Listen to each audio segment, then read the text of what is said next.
Yo, what's up mga ka-treasure? Magic the Gathering Marble Set pre-release kit. So magbubukas tayo ng isang box na nabili natin sa ATC.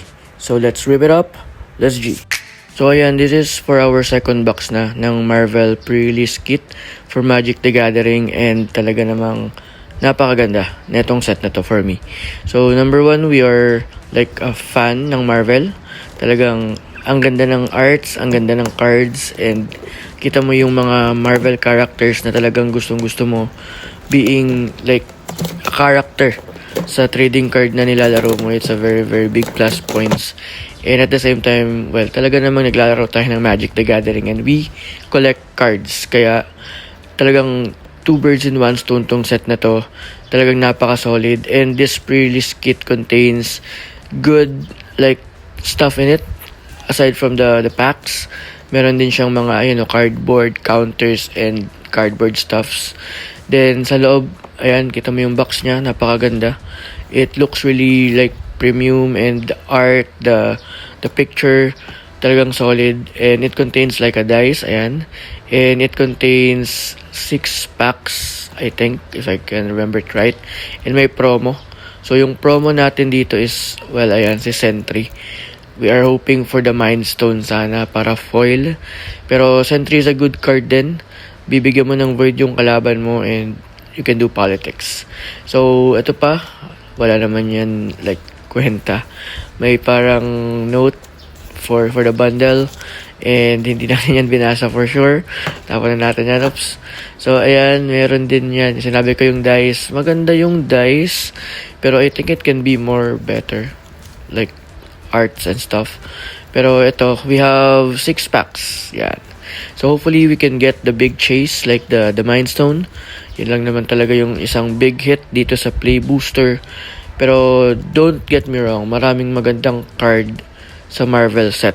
Lalo na yung mga talagang pwedeng maging pyesa. So let's rip the first pack and hopefully we can get a good hit and hits in the next packs. So let's rip it up. First card of the pack, Hawkeye's Bow. So maganda yan for popper, sabi nila. And nagtago na ako ng mga 6 niyan. Hopefully mag-spike siya in the future. So other uncommons. Medyo hindi maganda yung start natin. Pero ito maganda. Call damage control, piyesa yan.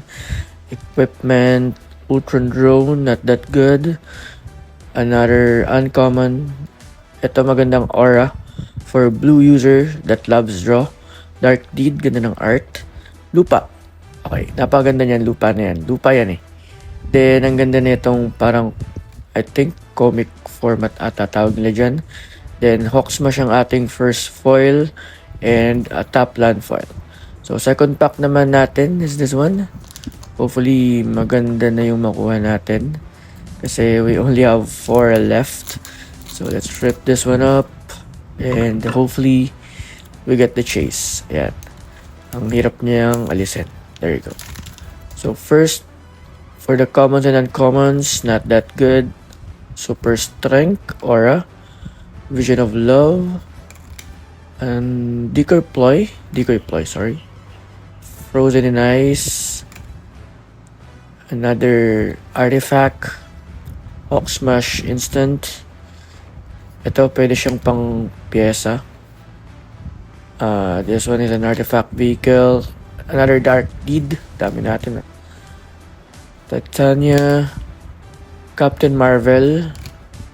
Another foil of Iron Man. Another top land. So, whip ang ating second pack. So, third pack, Vision. Wanda, sorry. So, ito na. Third pack. I think third one is a Charm. Hopefully, we can get something nice in here. Para naman sulit yung 2-5 natin.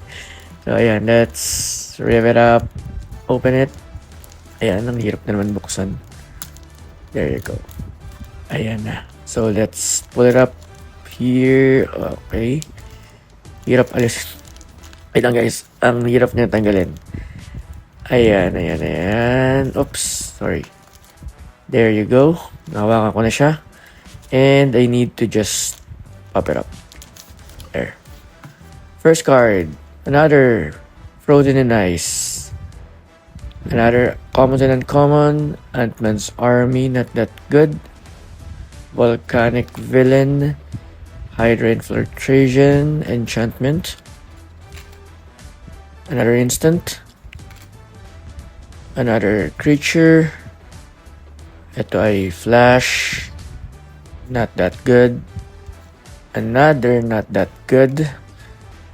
Another enchantment. Oh, there you go, guys. We have pulled the big chase in this pack and in this probably box, the Mind Stone. So the search is over. I think we got it. We do got it. Let's go. Let's go. Let's go. So tapos na tayo sa Mind Stone, guys.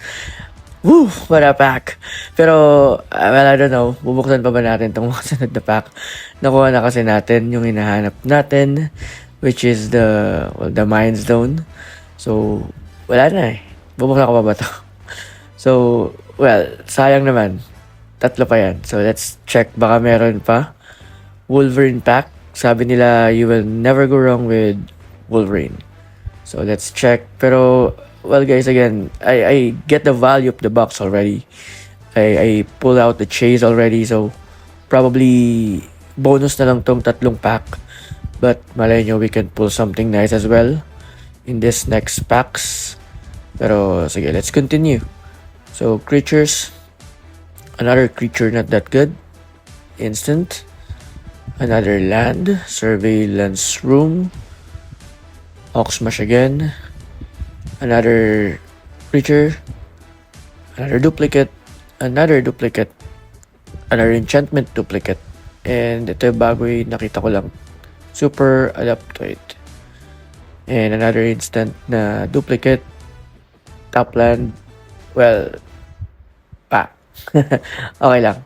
So, second to the last pack, let's check it out, Black Panther, anong meron sa'yo?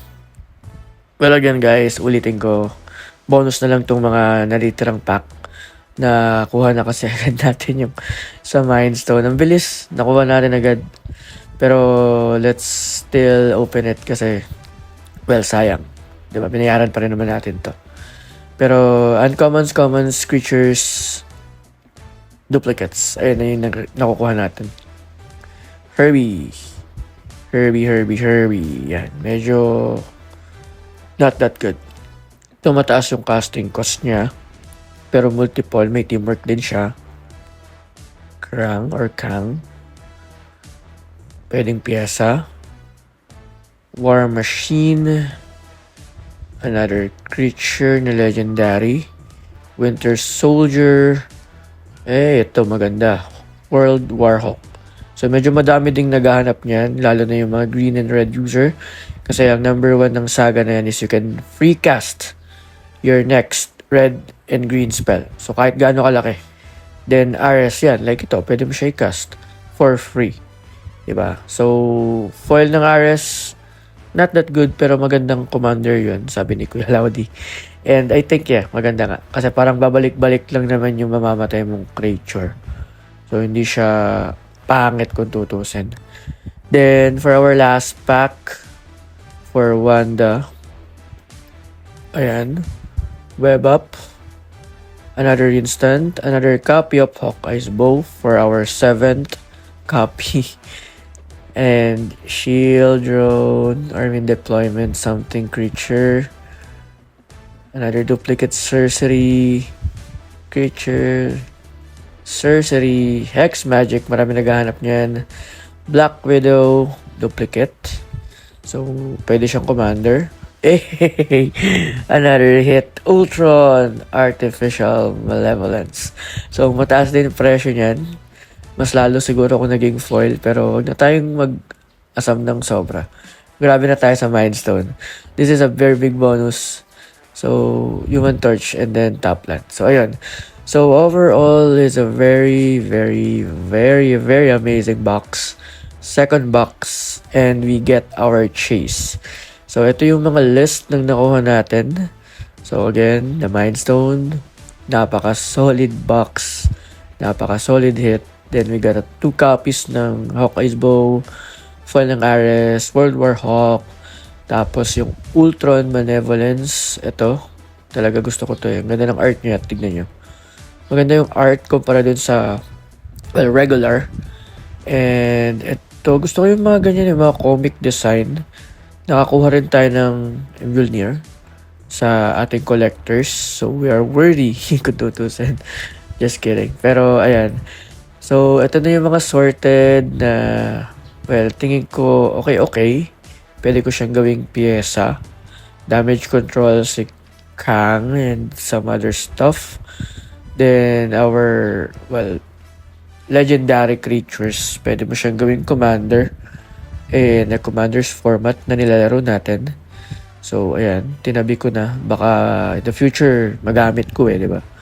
Then, some of the other stuffs ay ito. Mga foil. So, hindi ganun kaganda yung mga foil natin. Hindi ganun kagaganda yung hit for the foils. Pero, still, again, thankful dahil may Mind Stone plus may Ultron pa tayo, di ba? So, ano ba naman yung sacrifice foil? Pero, ito ay lupa. Kailangan natin ng mga lupa kasi dami nating top lands eh. So, kailangan natin yun. Then, as I said, ito, 2 copies of Hawkeye's Bow. Nagtabi na tayo niyan. Well, probably 7 na yung nakuha natin for this box. Then, Sentry Foil. Gagamitin natin yan. Kasi, wala, hindi naman siya ganun kamahal eh. And at the same time, hindi na maganda yung mga foil ngayon ng promo. Wala na yung stamp. Then, Ares Foil. Maganda yan. And at the same time, pwede siyang commander. Tingin ko gagawin ni Kuya Louding commander to. Kasi bibigyan natin yun sa kanya. So, ayan. So, for the box itself, let's rate it 20 over 20. Ang galing pumili ni ate. Siya yung nagawat sa atin yan din sa store. So, ayan. Si Human Torch. Hindi naman yan ganun kamahalan. Well, dati, nung unang labas, medyo mataas. Pero, well, ngayon hindi na. Ito mataas pa rin till now. And probably, it will remain as is dahil, well, at the same time, ang ganda ng art and ang ganda ng effect niyan. Pwede siya for the artifact deck. And pwede siyang commander ng artifact deck. Pero, ito talaga. Wala na tayo masasabi. Ito na talaga yun eh. The search is over. Well, siguro kung makapull tayo ng foil, much better. Then, kung magko-collector booster pa tayo, and makapull tayo ng Thanos art, and suntok sa buwan, pero kung makakuha tayo ng Infinity Stone, na yung magandang art, di ba, yung pinakamahal, that cost 1 million pesos. Malay nyo naman, di ba? Malay mo, hawak natin ang beat. Pero, ayun lang guys, na-share ko lang for our second box ng pre-release ng Marvels. So, na-share ko lang. Hopefully, makapull din tayo. Makapull din kayo na maganda. Peace.